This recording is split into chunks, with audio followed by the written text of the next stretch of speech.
Coming to you again on our Scent podcast, Steve Splonskowski along with And Brad Gray. And joining us today, we have Judge Mike Hurley. So thanks for stopping in. Thanks for having me, Mr. Splonskowski. Absolutely. You can call me Steve. Steve. Okay, very good. Mike, just tell us a little bit about yourself. Well, I was born in Kansas City. My dad is a physician, and we moved to Fargo. I mean, I don't know how long you want to get into this, but I grew up in Dickinson, North Dakota, and I was 12 or 13. We moved to Southern Missouri, and then from Southern Missouri, when I was about 21, I moved back to North Dakota. My intention was to be a medical doctor, and quickly realized I did not like medicine. I thought there was enough doctors in my family. My grandpa, who was the inspiration for medical school, was from Minot, and about 3 years into college, I left pre-med, moved to Grand Forks, and decided to go into the seminary because that was option number 2. And that's, I think, where we met each other. Cardinal Mitch Seminary. We spent some time together there. Cardinal Mitch Seminary. So I was only there for a year, and that was kind of a big journey moment for me. And then I left the seminary and then stayed on with philosophy. I met Monsignor Wall, may he rest in peace, and he was the one that kind of steered me into the law and the trainer family in Devil's Lake. So I practiced there for 10 years, and then from in 2017, I got appointed by then Governor Burgum and moved my family to Rugby, North Dakota, where I am now the presiding judge. That's the long and short of it. There you go. That's great. Yeah. You're the district court judge. Right? I am a district court judge. I'm a state judge. There's 2 federal judges in North Dakota, but there are 55 district court judges in North Dakota, and I'm one of the district court judges. Excellent. So, Mike, I think what we want to kind of talk about, we were discussing earlier a little bit about just the role of family and kind of the position of family, where they're at right now. Brad works in that office here, the Diocese of Margin Life, Family Life. And so let's talk a little bit, I mean, from your perspective, where is the family today? I would say right now it is in deep, deep trouble. One thing I have seen when I still was a lawyer, I'll just start from there. I was an attorney for a good Catholic lady. I'm not going to name names or anything about the case to respect their privacy, but I just remember thinking that, gosh, this is just what they can just ask for, no fault divorce. There's nothing. She did not want the divorce. They had been together since they were teenagers, and it really, really affected her. And she was a great lady. And then as a judge, I began to notice that 85% of the people that I see in court have 2 things in common. That is criminal, and that is also family law. And by family law, I mean people who go through a divorce or people who go through what we call custody, which is actually now primary residence responsibility. I would say 85% of the people I see either had A, no father figure, or B, grew up in a dysfunctional family where either mother or father were just not really present. And then the other thing I saw was no guidance at all for the youth. And that's just the tragedy that's befalling. And then I was it 2 years ago?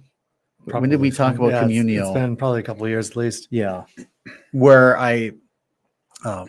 Father Aslan I was talking to Father Aslan on the phone. I'm very good friends with him. And he said, boy, you sound just like this podcast I listened to. And that was JD. Is it JD Gantz? JD Gantz on his podcast. Yeah. And so he forwarded it to me, and I thought, boy, this is right down what I am seeing in real life. Yeah. And coincidentally, Judge Trainer in Bismarck, who is a good friend of mine, who I used to practice with, says the same thing. And he doesn't deal with family law, but he deals with criminals, and most of them, no father figure. And I don't know why that is. Well, I mean, Brad, you might be able to speak to a little bit working in the Family Life office. I think we've seen there's a certain hostility that society expresses toward masculinity, right? Like it's not safe, it's not comfortable to be a man, to have a courageous stance. It's kind of like, there's been a lot of social forces to try to push us all into a particular narrative and a particular way of seeing things. And I think a man's leadership can be a threat to an agenda, right? I'm not saying that that's what drives all of society, but I think there's a certain desire for just a comfortability, predictability, and men. I think of the story in Narnia, the Chronicles of Narnia, the great C.S. Lewis work, where they have these four children have been brought in through this magical wardrobe into the land of Narnia, where it's it's always winter and never Christmas, ruled by the White Witch. But there's rumblings about how the Aslan, the great son of the king over the sea, the emperor over the sea, is coming, and that he's going to vanquish this solitude, this desolation, right? And they learn that Aslan is a lion. And I remember one of the children saying, "Oh my goodness, a lion! Is he safe?" And Mr. Beaver, who's the Mr. and Mrs. Beaver, speaking to them, says, "Safe? No, he's not safe, but he's good." And I think there's an element of the masculine character there that we're called to be not safe but good, right? And that's a harder thing to control from a societal standpoint. So you have to have a lens through which to see what society ought to be, that gives that liberty to a man to be not safe but good. And I think that there are different forces kind of warring in our society. That's just one angle of it. No, that I would certainly agree with that. The other thing is that I'm a political celibate, so I don't look at this in the political lens at all. And I'm not, because both sexes are needed. That's clearly. And I was listening to Jordan Peterson talk about this from an old interview he had, and I think that he may be onto something where I think I'm still trying to figure out why. What is that needed? Because when I have seen people appear in front of me for criminal matters, where the victim might be the mother of this criminal who has a long history of no father, and she'll be there to defend him and talk about a great kid he is. I'm like, well, he may be a great kid, but you're also the victim of domestic violence, and it's coming from your child. And Dr. Peterson mentioned something about how, and I stand alone when I talk about this. So but I think there's a little bit element of what Dr. Peterson said was females bring understanding and nurturing to the relationship. And what's the word? Because I know that we're all fathers here, but caring and understanding where a man might not necessarily be able to present that. Right. And after a certain point in time, the kids need to step away from that, and the father needs to, because my own experience is the fathers kind of have to teach their kids, like, no, there are boundaries here, right? And you need to understand how you fit into the rest of society. And I think that's where the mother role changes, and I think maybe has a hard time changing. I'm probably going to get canceled by saying that, but I mean, there is something about what both sexes bring to the relationship, and for some reason, if you go to court and you see people that are appearing in front of a judge for criminal related matters, I would say 85% of the time it's some lack of a father figure or a male figure in their life. And with Communio, the other side of this is the downfall of religion.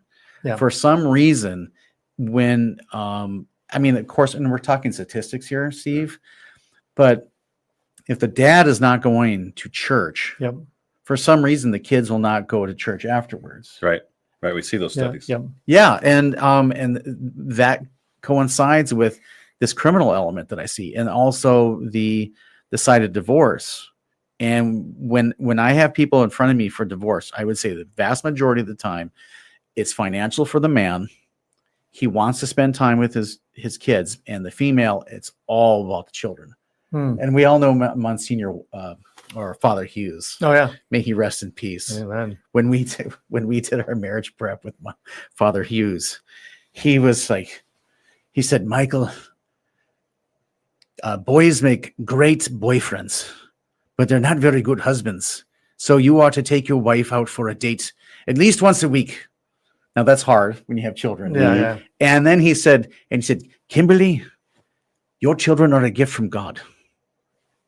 You took a vow to your husband, Michael, not to your children. Mm. And what he found in marriages was that the woman tends to put her children before the husband. Right. Yeah.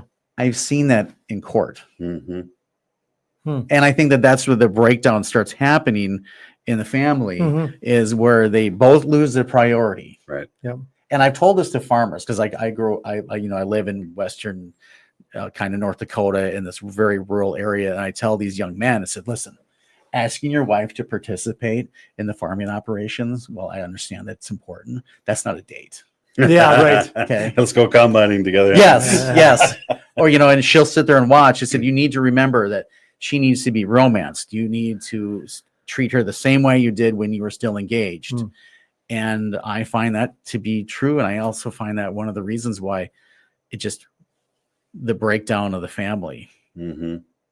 It's just sad. Well, I think you're going back to the very first part is as we are called to be heads of the household. Yeah. So fathers lead. I mean, I just recognize from my own standpoint, right? Being married, I present, as you said, Mike, I present one part of the puzzle where offering direction to my children, offering, sometimes the hard line where it's like, hey, this is not okay. Whereas my wife is very much an encourager. Mm-hmm. And sometimes it's, we've had certain conversations will say, you should talk to them first because they're going to need encouragement before I come in, because I'm going to come in hard. Mm-hmm. So you go in, show them love, and then I'm going to come in and say, but here's how it really is, right? And so you have those are the gifts that work together, that you also nurture, but you guide. And of course, if you don't have nurturing, then you kind of move into depression and you feel like you have no value. So you have to have that nurturing, but you also have the guidance, the parameters, the borders, the laws, the rules. You have to have that in order to know what's right and what's wrong. Agree. Yes. And so I think if in that sense, and then I could see sometimes where, I actually know in some relationships where the husband is more of a nurturer and the mother's a little harder, Yeah. but you still have to have both those roles. Right. Yes. It's not very culturally popular to say that, we're not this unisex type of take one out and plug the other one in, but we each have this unique giftedness. That's where John Paul talked about the feminine genius. There's kind of more contemporary work going on into what is the masculine genius. But going all the way back to the beginning, biblically speaking, it's fascinating. We think of like the original sin, right, the fall, and how it's spoken of as Adam's sin. And I think that's been often mystifying to people. It's like, wait a second, who was the first one that took a bite of the apple? Like that was not Adam, that was Eve. But if you look at the narrative, Adam was commissioned to guard and protect the garden. He was there. He was supposed to be the one to step in and stop that train before it even started. So by the time Eve's already interacting and dialoguing with the serpent, and has taken a bite, Adam's already failed at his job. And I think that's informative of us as men right now. We have whether we like it or not. It doesn't matter if we feel that way or not. We have a leadership role to play. And the fact of the matter is, I think modern man all too often has abdicated that to woman. And we've kind of stepped back and let the serpent talk to her, so that she's the one that's supposed to step in and do our job. Mm-hmm. Right. And that's not being chauvinistic. That's not being, male dominance, because it's not about domination. It's about servitude. Right.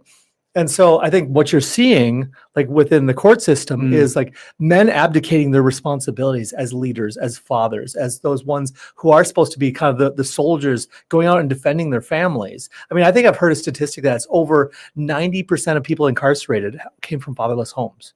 They have no male figure in their home. Like that's not an accident. That's not a fluke. That's a failure of the structure that God set up for the formation of the next generation. Right. And yeah, no, yes, that is, the statistics bear that out. Also, I see that. The other thing is, I think is men forget to do is just to be with their children. Yep. And Yep. I think that we take this a little bit a line of we need to just keep working. Yeah, and right. that is much more important than just being present with with our kids. Yeah, that's huge. And that's the other aspect of it. Yeah. I know I've learned a lot. Steve and I have had a lot of conversations. I've been learning from his fatherhood for years. I know one of the things that I don't know, a couple of 2-3 years ago, I implemented in my family that I really like is I'll take one of my kids out on a long date each month. So I've got 7 kids. I can't do them all every month, but I take one out each, and we'll go out. We'll usually go to mass first. Then I let them pick the restaurant. We go out and do that.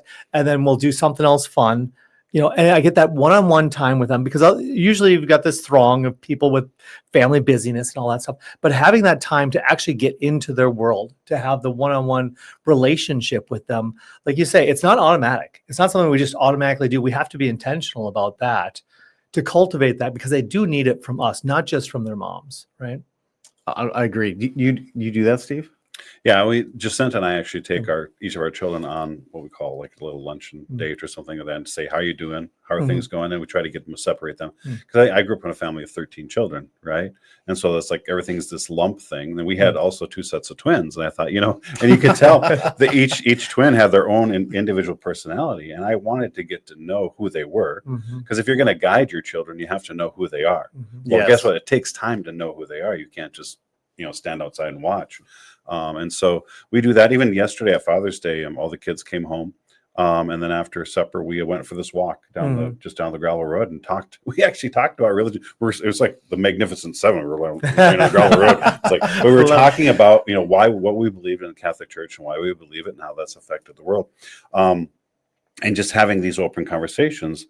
And that's work for myself as a father now of older children. My youngest is 15. But to see that they have taken in this faith and they now have their own opinions, which are in line with the Catholic Church, thank God.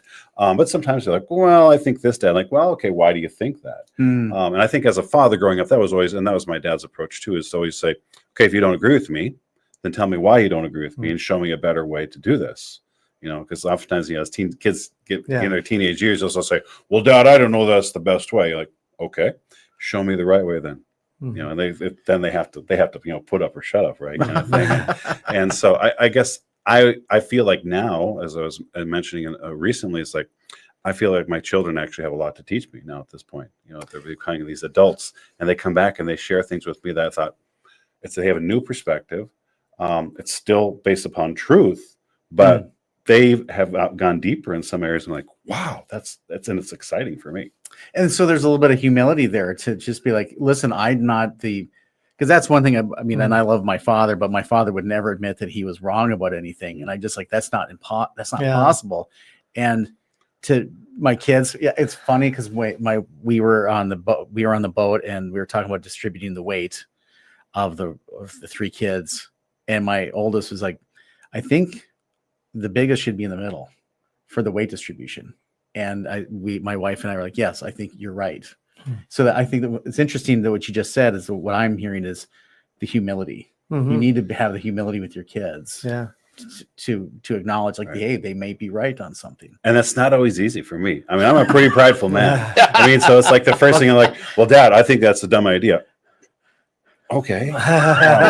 Tell me why. Tell me what. Come a little closer. No, it's like, but to try to have, I guess I have a sense that I feel like the Lord is so patient with me. And I've also had that sense in my life that, I think it's true. The more you learn, the more you realize how little you know. Oh gosh, that is so true. Right. And so for me to think that I know everything is just so flawed. And I do recognize that, some of my children are in certain ways more intelligent than I am in certain areas. A lot of my children love to read. And I don't mind reading, but I don't love to read as much as they do. And I know that people who read are very intelligent. So they'll be, telling me things. I'm like, that's amazing. Like, I read this book, Dad. And I was yesterday kind of blown away by the memory that my children have of the books they've read. And being able to articulate that so well. So again, just a gift. I feel like I get to receive now that they're adults. I get to turn around and learn from them. A couple of times I've, and I love to see where my kids will call me and they'll say, so Dad, here's a situation. What do you think I should do? And I've, in the last couple of years, moved to saying, well, what do you think? tell me what you think, and to let them kind of process through it. And it's just awesome to see that and at the end, I very often get to say, I agree with you 100%. It's exactly what I would do. Mm. Okay, well, that's all I needed to know. But in the past, I was like, oh, well, here's my opportunity. I'm going to take the next 15, 20 minutes to tell you all the things that I know. But it's actually more helpful to let them figure it out and talk it out a little bit. And so, I feel like maybe, hopefully, I've grown in humility the last couple of years as my kids have gotten older. A long way to go. But it is a gift. We all do, because I agree with you. For me, I've told all of my kids, I said, I don't have all the answers regarding my faith. The one thing I love about the Catholic Church is, and I always use the example of the Immaculate Conception. I said that took 200 years for the church to figure that out. Yeah. And I said, so there are people that know more than I do, and I can't explore everything. I don't have enough time. Right. And I mean, I'm 49. Actually, I'm 49 today. Oh, happy birthday! Happy birthday! That's awesome. Yeah, we're all 49. Yeah, we are. Yeah, exactly. Well, so the 49ers. well, I've come to realize, like, you can't know everything, and there's just not enough time. Yeah. When I was 45 years old, I'll share this publicly, I was crying uncontrollably, and my wife Kim was like, "What is going on with you?" I said, "I have no idea what is going on." But I realized, I said, I am not going to be on this earth much longer, and I'm not going to know everything that I would like to know. Yeah. Nor am I going to be able to see all the places that I had hoped to see. And just like and then the day passed. 4 years later, I'm much more at peace, and I just I know what I know, and that's my wheelhouse, and there it is, and I hope beyond hope that my kids stay in the Catholic faith, and that's one thing I always tell my kids. I reinforce that, said, listen, the other thing is that's beautiful about our faith is that the questions that you ask are out there. Yeah. Someone has asked them. There's nothing new under the sun. Right. Yeah. Yeah. No, I think it's one of the things that I experienced when I left home is that I had this fear that at some point someone was going to ask me a question about my faith that I couldn't answer. And then when I looked it up, I would be like, oh my gosh, the church is wrong. And I had that experience, right, where it's like, and I actually worked in evangelization as a young adult with the NET team, and then traveled with a national group called Radix. But it never happened. Right. Every time I had many questions that people that I couldn't answer, and I'd say, I have to figure that out. I'll go look it up. But every time I was able to find the answer, and the church had a reason for it. So I was able to tell my children, don't be afraid. Don't be afraid of any questions that anyone throws out or any questions you have. Just make sure you research it, because there is an answer. It's a logical answer. It's a real answer. It's the truth. So don't be afraid. And so, I mean, my son was like, hey, Dad, I'm inviting some Mormons over to my house tonight because I want to talk to them about the church. Like, go for it, man. Awesome. But part of that too is, going back to listen to others. Yeah. Listen, because I find more and more that the longer I've been a Catholic, that we have more in common than not with our Christian brethren. There's a lot of misunderstandings that we have about one another, but at the end of the day, we have a lot in common. We use different words in different ways, and that's where we get a little tripped up. But there's a lot of truth that we share in common. And I think there's much we can build upon. Right. And so, but we have to listen to find that. Yeah. Amen. Yes. Yeah. And I, kind of to bring it back to where we were at the beginning too, I think this aspect of, for us as men, like we have a responsibility to really engage, right? Not just to take the role of leadership, but also to take an attentive leadership, a servant leadership in our families. And I think just more broadly speaking, other than just men, like the role of marriage in the family is so central to society, to the flourishing of the church. Like John Paul said, as the family goes, so goes the world, so goes the church, so goes the world. Like this is the preeminent issue of our times right now, is the breakdown of the family. You had mentioned Communio. We haven't really kind of defined Communio as an organization that does this kind of consultancy partnership with parishes to help them have relationship focused ministry, which is desperately in need. Right now, most of our parishes don't have anything going on for marriages and families to support and strengthen marriages, and so they've identified this as like a key area. And in fact, they commissioned this 20,000 person study that looked at all these people with various demographics and different points and that sort of thing. And they could look at this whole group of people and largely identify whether someone is attending church or not, regardless of whether they're a boomer, a Gen Xer, a millennial, or so on. Because with each new generation, the faithlessness has gotten higher and higher and higher. Correct. Right? Yes. And they said we could look at one factor and largely determine whether they're practicing the faith or not, and that is, did they come from an intact home? If they came from an intact home, all three generations attend church at virtually the same rate, even though there's been a massive drop off of practice of the faith. And the reality is that a boomer had a much higher chance of coming from an intact home than a millennial does.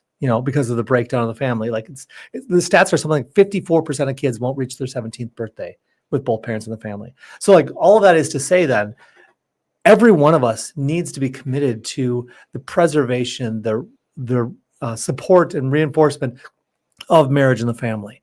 Like, I work with an organization called Retrovi, which is for courageous couples, I would say, that realize like we have some level of disconnection and we don't want that. We want to go deeper in our love and our unity, our intimacy. And so we're going to do something about that. And a lot of people aren't willing to do that, or they're too scared to do that, or they're too prideful to do that. Right. But that is the battleground. Sister Lucia, one of the seers from Fatima, had written to the cardinal who was founding the John Paul II Institute for Marriage and Family Studies when he was experiencing all sort of opposition from both within the church and outside the church. He's like, what do I do? And she said, in the end, the last battle between the kingdom of Christ and the kingdom of the devil will be over marriage and the family. And so this, and what's fascinating about that point too, just to kind of geek out a little bit here. No, I learned about this from the Theology of I learned about this from Christopher West and the Theology of the Body Institute.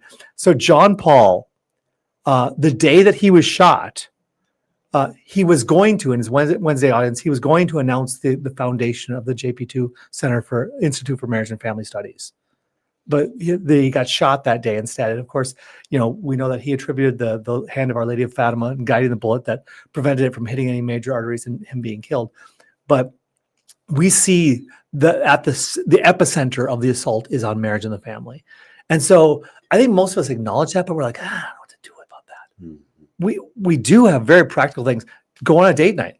Like Father Hughes said, like be intentional about growing. Like don't be comfortable with the parts of me that I keep to myself and I'm not willing to allow my wife into it, or not willing to share with my kids. Like we need to cultivate civilizations of love, as John Paul said, Well, yeah, it's funny enough. I read Rerum Novarum with a bunch of Catholic men in Bismarck last week, and Leo the 13th talks about the family is the foundation of society. Mm-hmm. That is where you start. That's where you learn how to function in society.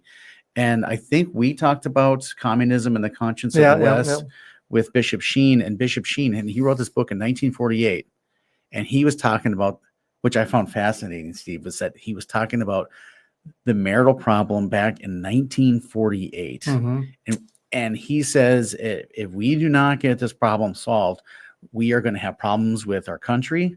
We are going to have problems with our politicians, because those politicians will come from those families, and what they learn through those broken marriages will reflect itself in our society. And I just think, boy, if you really read that book and take it seriously, the man was a prophet, and he could see it coming. And I agree with you, Brad, wholeheartedly. It's like, we have to figure out. My wife mentioned this. I'll try and be as polite as I possibly can. And I think our bishop is doing something about it. One thing I so cherish is the marriage prep the Catholic Church provides. It is invaluable, but there's nothing post marriage. Yeah. And for instance, so if you and Jacinta went on a marriage retreat and you went and told some people, it's like, well, yeah, Jacinta and I had a marriage encounter, what would people think? Is there something wrong with Correct. What's going on with Steve Jacinta? Yes. I think that might be passing, because I think there's been a lot of couples retreats, and I think people are starting. I think there's growth, but I think there's a stigma. Challenge. Yeah, there's a challenge. Yes, and it just and we need to do more of that. I really am. The more and more I'm learning about what you're doing in Valley City is encouraging. I'm hearing really good things about that. Yeah, Maryville, and those are the things I think that need to be addressed, because if you don't, and the other thing is, I think men's groups are needed more. Mhm. I actually have kind of come to the conclusion that, though I think females tend to get together more, Mhm. men need that just as much. Oh, absolutely. Oh, we're seeing 100%. that everywhere, and 100%. men are starting to recognize it. Yeah. Like some of the guys we've talked to are saying, I didn't realize I didn't actually have any friends because I didn't talk about what was valuable and important with them until I joined this men's group, and now I realize now I have friends. It's like it's crazy, and they're good friends, and they're good friends. Yes, so I think I do think that is we have to get into the culture of understanding that, as you talked about, the whole date mentality and even the retreat mentality. We have to step back. Mm-hmm. We have to slow down, focus on what is more important than anything: relationships. That's what everything is, no matter what it is. At the end of the day, and you think about it, as you become, even more successful in your career, you recognize it's not what you know, but who you know that makes the difference every time, right? So it's all about relationship. So you got to step back. I mean, all priests and religious are required to take an annual retreat. Couples, individuals, we have to step back. We have the date. Step back. What do you do when I go on a date with my wife? We step back and like, how are you doing? How are things going? Sometimes I ask, so over the next 6 months, what do you think we need to work on? What a great conversation we are able to have, and I have those with my children too. It's just, you have to step back. You have to slow down. We're so busy that refocus.